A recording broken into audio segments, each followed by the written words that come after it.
భారత ప్రభుత్వం 73, 74వ రాజ్యాంగ సవరణ ద్వారా స్థానిక సంస్థలను ప్రభుత్వాలుగా గుర్తించి వాటికి సకాలంలో ఎన్నికలు నిర్వహించాలని, వాటికి నిధులు, విధులు వీటన్నింటినీ సక్రమంగా కేటాయించాలని 73, 74 రాజ్యాంగ సవరణ ద్వారా తెలియజేసింది. కానీ ఆనాటి నుంచి ఈ రోజు వరకు గమనిస్తే దాదాపు అన్ని రాష్ట్రాల్లో స్థానిక ప్రభుత్వాలని నిర్లక్ష్యం చేయటం, అధికార వికేంద్రీకరణ జరగకపోవటం, నిధులు కేటాయించకపోవటం, అవి బలహీనపరచడం అనేది జరుగుతూ ఉంది. ఆంధ్రప్రదేశ్లో మార్చి 17వ తేదీ నాటికి 17 మున్సిపల్ కార్పొరేషన్స్కి, మున్సిపాలిటీలకి పదవీకాలం పూర్తయింది. మార్చి 18వ తేదీ నుంచి అధికారులతో స్థానిక సంస్థలని, ముఖ్యంగా మున్సిపాలిటీస్ని, కార్పొరేషన్స్ని నిర్వహించడానికి రాష్ట్ర ప్రభుత్వం సమాయత్తమైంది. వాస్తవంగా రాష్ట్ర ఎన్నికల సంఘం ఈ మున్సిపాలిటీస్కి, కార్పొరేషన్స్కి పదవీకాలం పూర్తయ్యే లోపలే ఎన్నికలు నిర్వహించి నూతన కమిటీలని, నూతన బాధ్యుల్ని నియమించాల్సిన అవసరం ఉంది. కానీ ఆ పని చేయలేదు. ఆ వైపు ప్రయత్నం కూడా జరగలేదు. ఏప్రిల్ 2వ తేదీ నాటికి ఆంధ్రప్రదేశ్లో ఉన్న 13,600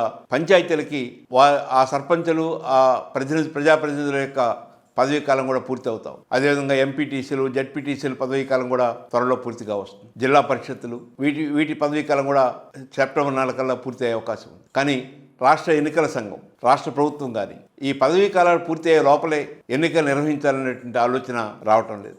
ఇది పూర్తిగా రాజ్యాంగ ఉల్లంఘనగా భావిస్తూ ఉన్నారు. అధికార పార్టీలు, స్థానిక ప్రభుత్వాలు నిజాయితీగా పనిచేయటం, వాటికి నిధులు ఇవ్వటం, వాటికి కావలసిన అన్ని సదుపాయాలు కల్పించటం, ఇవి చేయకపోగా వాటిపై పూర్తి పెత్తనం వహించడానికి ఈరోజు అధికార పాలన కొనసాగించడానికి ప్రయత్నాలు జరుగుతుంది. జనచైతన్య వేదిక దీన్ని పూర్తిగా ఖండిస్తూ ఉంది. ఇప్పటికైనా ఆంధ్రప్రదేశ్ ప్రభుత్వం ముందుకొచ్చి రాష్ట్ర ఎన్నికల సంఘానికి తగిన అవకాశాలు కల్పించి ఓటర్ లిస్ట్ తయారు చేసి రిజర్వేషన్స్ని తెలియజేస్తూ ఎన్నికలు వెంటనే నిర్వహించాలని, ప్రజాప్రతినిధులే ఆయా స్థానిక సంస్థలని నిర్వహించే అవకాశం కల్పించాలని, తద్వారా క్రియాశీలక రాజకీయాలు స్థానిక సంస్థల్లో అభివృద్ధి కావడానికి తోడ్పడాలని జనచైతన్య వేదిక కోరుకుంటుంది.